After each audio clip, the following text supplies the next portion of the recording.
By the way, I don't want to tease anything too obvious, so I won't say anything more. But essentially, you know, on this show, we invented something called the Dade Award.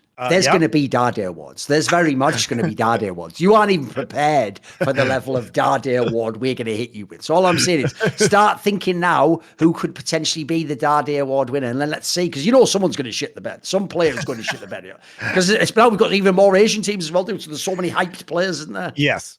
It's actually impossible for somebody not to shit the bed because these groups are so competitive this year. Like the groups all look really good and it's way better than those last years. Like the worst thing about the old years wasn't that you would have like, oh, but this group's too stacked. It's that you'd have one group that just wasn't. You know, there's one group where it was just too easy for someone. And sometimes if you were the NA team, if you got that one, you had a chance, didn't you? So it's like now, here's another thing I'll say. Any Western team that gets out of groups every year from now on is just done a really good job. That you have actually done job done at that point. So there's no free groups. Yeah.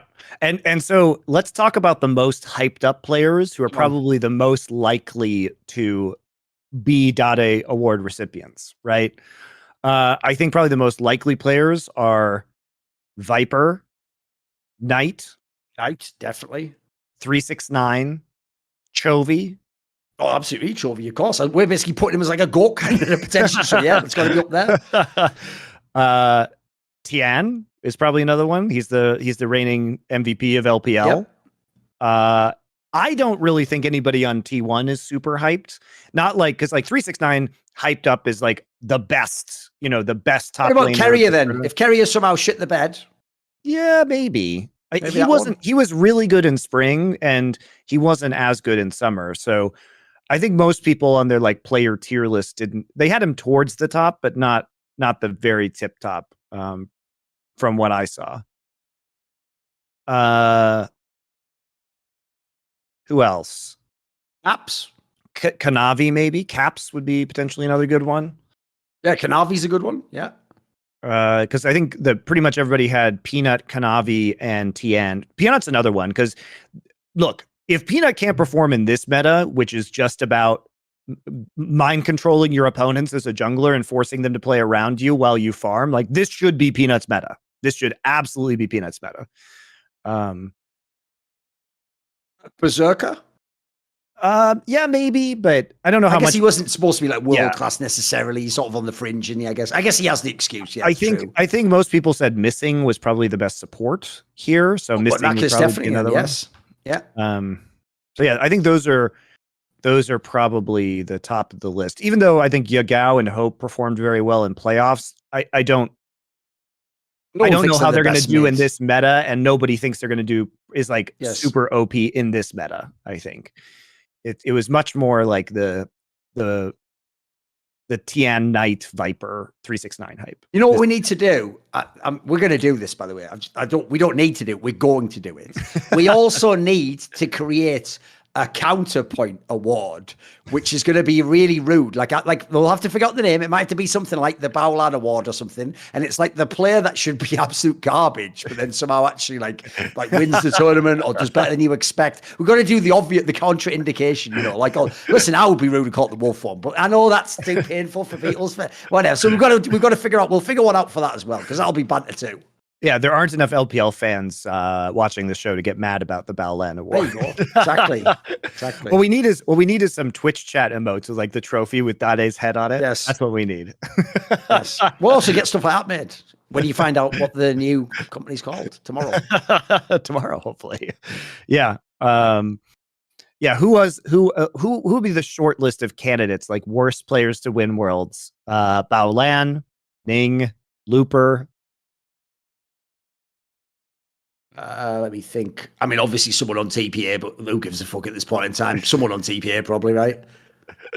Stanley, maybe. Crown's another one. Crown when he was on Malzahar. People always forget that because they always go, but he had season 6. He was really good. We mean in season 7, obviously. Yeah. Who else? The Crown is a good name. You really have to. Look, it'll sound rude, but I do think Kim Goon wasn't like a great player or anything. He's a Korean, remember? He's won fucking worlds. That's pretty ridiculous, isn't it? I know. There are a lot of dumpster players who have won worlds, actually. That's kind of impressive. More than you think. Yes. More than you think. That's enough. That's enough. Also, the other reason I forgot, here's the other storyline, just to thread back I'll just reach back to myself in 2014. Give yourself the old Thorin reach around. Because here's the thing.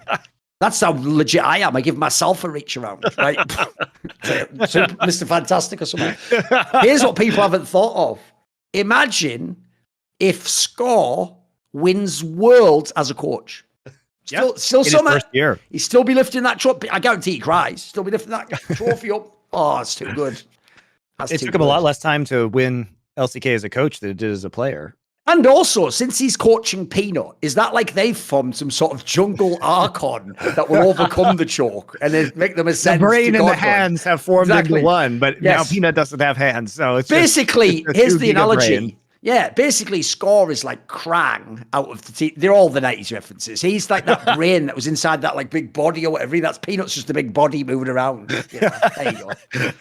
It's worked wonders for Peanut. I mean, big credit to the coaching staff. They really, I think, first off, they made Chovy and Doran both significantly better players. And Peanut is just absolutely running that team right now from a shot calling perspective.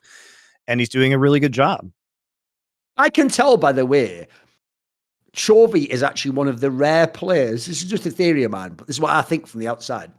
He is one of the rare Korean players that it's not that I think he's uncoachable, but I think they did the silly thing where sometimes when someone is insanely good, every now and then, some Korean coaches will give you a pass for doing loads of weird things in the game. And they'll just be like, he's just so good, especially if you're like, he's obviously got the reputation, he's a mad hard worker. He's always amazing in solo queue. He always gets his CS in the game. Right? I actually got the vibe, dude. That's why I would agree that I'd give them mad props for the transformation he's had this year. I get the sense that like people did just think in the other teams, like, well, it's not Chovy's fault, is it? He was like never the worst player in any of those teams that failed. So it's very dangerous when you're as talented as he is, but you have those obvious idiosyncrasies that like absolutely can make you just not win the game, look silly, pick stupid fucking picks in big games where you should just carry. So now the reason why he's so sick now, it actually does remind me of players like Simple and CSGO. It's like, mate, when you're as good as these guys are, and you have the unlimited work ethic, you just take those tiny little idiosyncrasies out of your game. You cannot be stopped. You are just going to shit on everyone.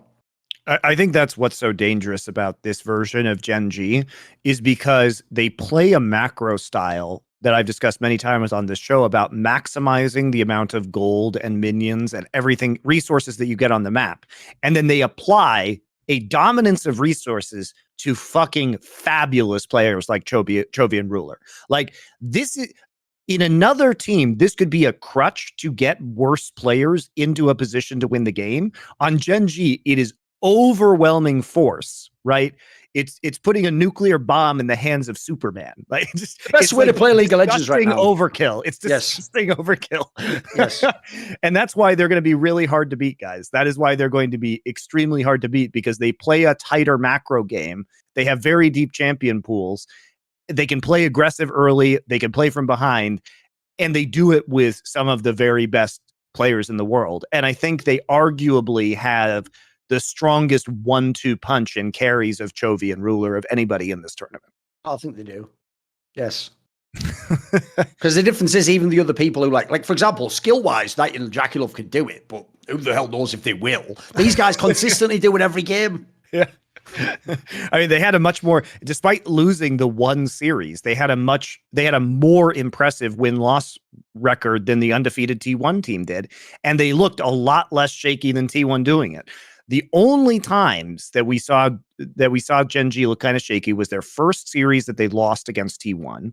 And then their games against DRX were shaky. And the way you can beat Gen G is by being very weird, because their weakness is that sometimes they cannot read weird team comps that well. And they played some really brutal like brawl games against Damwon where it was like Karthus jungle and weird shit. Well, I'll tell you who's fucked then. 100 Thieves. Where's their fucking champion pools? I know exactly. Like that's not good. There's going to be a play standard against Gen G. That's not going to do you any favors for the most part. You have to be trickier than that. So I am anticipating a Gen G victory. You're still playing them against the field. I put $3,000. By the way, here's a great time for an interlude, guys. On Esports Bet, you can get outright odds before group starts. So I just went ahead and put 3,000 USDT, which the winnings will come back to you guys, I put 3,000 USDT on Gen G at 3.571 odds. So it's an excellent time to go do that if you think they're going to be outright winners on these groups. We'll put out an episode of Competitive Edge for you guys to look out for as well in the next day or two. Also, here's the thing. This is when I can now mention, because it would be appropriate. There is an alternate first-time deposit bonus. Instead of just getting the 50% up to 200 USDT, you can do the up to 100 USDT bet forgiveness. And the reason I'm bringing that up now, what you do is you make the 100 USDT bet. If you lose, you message the mod mail and say Insight and Esports or Thorin or Monte, etc. sent you for the $100 bet forgiveness, because normally they only offer a $30 one, but if you say our name, you get the $100. The reason why I would suggest it now, if you were going to use it, is because if you look, because of the way the betting goes, all matches that are like big Asian team against Western team, which it's not like it's impossible in a BO1, they have mad odds. We're talking like some of them are like 4 and 5 to 1. So logically, if you lose, you get the 100 back anyway. But if you win, you will get 4 or 5 times if you're doing something like, I'm going to guess like, 100 Thieves against Gen G or something mental. I mean, I wouldn't do that one. I would do like Rogue against Topaz or DRX or something. Yeah, but basically this would be the perfect time to do it. Because here's the thing, by the way, don't do it for Gen G 100 Thieves, because as we just said, that's probably the only one that is functionally impossible. Like the joke is, if before that game the coach Score comes over to Chovy and he goes, look, the one thing I want you to remember in this game is closer. Then Chovy's going to go, yes, you're right, actually, and put on 9 Inch Nails closer and just be like, I'm going to fuck you like an animal. Whatever. That's another 90s reference. Is there anything I know beyond 1999? Who knows? Who knows? No one knows at this point in time. I appreciate your alternative and alternative and grunge references. Don't worry. Okay, there we go. Also, guys, there's actually a $200 loss forgiveness bonus if you're on the stream too with us. So the first 100 people will get a $200 loss forgiveness bonus, which is also very relevant because, as an example, during the RNG Detonation Focus Me series, Detonation Focus Me was winning the game and they had 7.5 odds in live. So I put $200 on there and got like $1,400 back. So look for the live odds when the game starts too. Sometimes you'll get in a situation where like a team comp is even or slightly ahead with a big scaling composition and looks like they're controlling the game. And then you can just get crazy odds. And if you lose, you don't get that. But if you win, hey, sometimes you can pull off some of these upsets. So very good opportunities to do things like that. Want to see more cool, funny, interesting clips based on topics from my content? Well, subscribe to this channel then, or, be a pleb and don't.